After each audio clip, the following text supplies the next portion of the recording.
Even কি আপনি মাত্র একটি অ্যাপ ব্যবহার করে কিন্তু আপনার এই হাতে থাকা স্মার্টফোনটিকে আপনি কম্পিউটার হিসেবে ব্যবহার করতে পারবেন। চলুন দেখে আসি সেই গোপন ট্রিক্সটি। তো এখানে আমাদের প্লে স্টোরে আসার পর সার্চ বারে একটি ক্লিক করে দেবো। তারপর এখান থেকে আমাদের সার্চ করতে হবে কম্পিউটার, বা বাংলাতে লেখলে হবে, বাংলাতে কম্পিউটার লেখলে হবে। তারপরে দেখতে পারবেন Win7।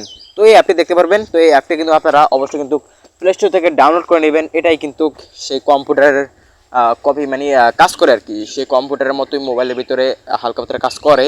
তো অ্যাপটি কিন্তু দেখে রাখুন, আমি একটু স্ক্রল করে দেখাচ্ছি।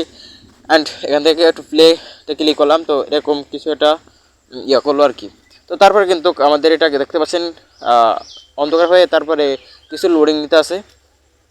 তো তারপরে কিন্তু আমাদের একটা লেখা পড়ে, ও পুরো একবারে কম্পিউটারের যেই ইয়াটা আছে অ্যানিমেশনটা এখানে দেখাচ্ছে।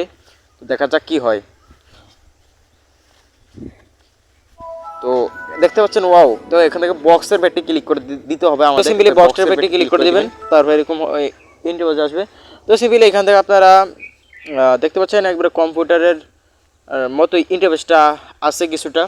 তো এখানে কিন্তু আপনারা বিভিন্ন ধরনের অ্যাপও অ্যাড করতে রাখতে পারেন। দেখতে পাচ্ছেন কম্পিউটারের সেটিং, এগুলো আপনারা যখন অ্যাপটা নামাবেন তখন আপনারা দেখতে পারবেন ভালোই সেটিংগুলো এখানে দেওয়া আছে। আর এখানে কিন্তু এখান থেকে আপনারা কম্পিউটারের মতো বিভিন্ন ধরনের কাজও করতে পারেন, ছোটো মোটো কাজও করতে পারেন। আর বাড়িটা কিন্তু মেন কম্পিউটারের মতো কাজ নাও করতে পারে, কারণ এটা হলো দেখানোর জন্য। আপনার বন্ধুকে আপনি দেখাবেন যে এই দেখো আমি মোবাইলটাকে কম্পিউটার বানিয়ে ফেলেছি।